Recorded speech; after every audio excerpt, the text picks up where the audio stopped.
கர்த்தர் நல்லவர். கர்த்தர் நம் நடுவில் இருக்கிற இந்த வீடியோ மூலமே எங்களை சந்திப்பது நான் பெருமகிழ்ச்சி அடைகிறேன். இன்றைக்கும் கூட கர்த்தர் எனக்கு ஒரு தலைப்பை கொடுத்தார், கோபம். ஆமீன். ஏதாவது ஒரு காரியத்தில் நீங்கள் கோபப்பட்டிருக்கலாம். இன்றைக்கு கர்த்தர் உங்களை விடுதலையாக்க போகிறார். நாம் ஒரு வசனத்தை வாசிக்கலாம்.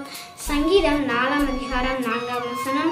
நீங்கள் கோபம் கொண்டாலும் பாவம் செய்யாதீர்கள், உங்கள் படுக்கையிலே உங்கள் இருதயத்தில் பேசிக்கொண்டு அமர்ந்திருங்கள். ஆமீன்.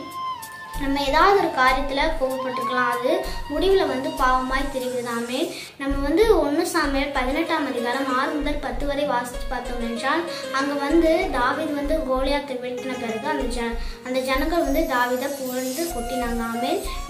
அந்த சத்தம் சவுல் ராஜா கேட்ட பிறகு அவருக்கு கோபம் உண்டாகி ஒரு பொல்லாதாவே அவர் மேல் விடப்பட்டது. அவர் அந்த பொல்லாதாவினால அவர் ராஜ்யபாரத்தை இழக்க வேண்டிய ஒரு சூழ்நிலை வந்தது. இன்றைக்கும் கூட நீங்கள் ஏதாவது ஒரு காரியத்தில் கோபப்பட்டிருக்கலாம், அதனால உங்கள் மேலே பொல்லாதாவி விடப்பட்டிருக்கும். அதனால நீங்கள் நிறைய நஷ்டங்கள் ஏற்பட்டிருக்கலாம். ஏதாவது ஒரு காரியத்தில் நீங்கள் நஷ்டப்பட்டிருக்கலாம். இன்றைக்கு அதை நம்ம ஆராய்ஞ்சு பார்க்கணும். கர்த்தர் உங்களை விடுதலையாக்க போகிறார். நாம் தலைகளை தாழ்த்தி ஜெபிப்போம்.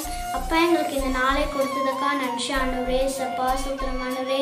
ஏசப்பா, கோபத்தை குறித்து எங்களோடு பேசுறீங்க ஆண்டவரே. ஏசப்பா, நாங்கள் ஏதாவது ஒரு காரியத்தில் கோபப்பட்டப்பா நஷ்டங்கள் ஏற்படுறதுக்கப்பா அதற்கப்பா ஆண்டவரே. ஏசப்பா, அந்த பொல்லாதாவிகளை நாங்கள் கடந்து கொண்டு ஜெபிக்கிற ஆண்டவரே. ஏசப்பா, நீர் விடுதலை கொண்டு ஆசீர்வதிங்க, பலப்படுத்துங்க. இயேசு நாமத்தில் ஜெபிக்க நல்ல பிதாவே. ஆமீன். கர்த்தர் நம்முடைய ஜெபத்தை கேட்டிருக்கிறார். கர்த்தர் கோபத்திலிருந்து உங்களை விடுதலையாக்க போகிறார். கர்த்தருக்கு நன்றி செலுத்துங்கள். கர்த்தர்